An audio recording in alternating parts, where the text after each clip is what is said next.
If you want to start selling internationally on Amazon, the Sell Globally tool is a good place to start. This part of Amazon's site enables you to launch your international accounts or to link your already existing international accounts under one login. It has a wealth of training and resources to help you sell internationally. There are tools to help you build your international listings, particularly telling which projects exist in your current inventory on international sites and helping you build a matching file. And finally, it has information on providers for services such as translation, returns, and logistics. So let's take a look at the Sell Globally tool. This tool is accessed from Inventory Sell Globally. From this tool you can do a number of things. So let's take a look at the Sell Globally tool. This tool is accessed from Inventory Sell Globally. From this tool you can do a number of things. Here you can see the sites you're already selling on. If you want to register for an additional account, say selling in a new country, you can do it from here, or you can link an existing account. Once the registration is complete, it will appear in your drop-down of sites that you can access. The Understanding the Basics tab has a wealth of information on what you will be required to do when you start selling internationally.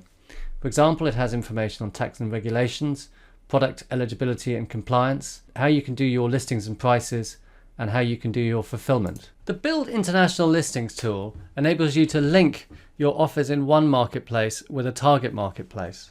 So if there is an ASIN in one marketplace and the same ASIN exists in another marketplace, it is possible to automatically create the listing on the target marketplace using set rules. In this case, we're choosing the source marketplace to be the UK. We want to link the listings on the UK to those in the USA.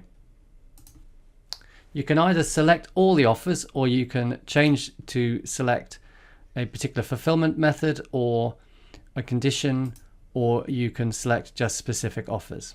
The next stage is to set the list price and sale price based on the same as the source marketplace, or a rule, a percentage, or a fixed amount above the source marketplace. For example, the percentage rate could be used to account for a different currency, exchange rate, or a different tax arrangement.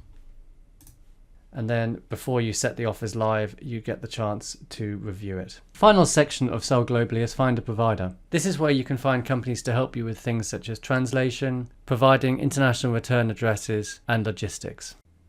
Thanks for watching this video. For more content, please subscribe to our channel or check out our Amazon playlist. You can also see more hints and tips at our website, which is vendlab.com/blog.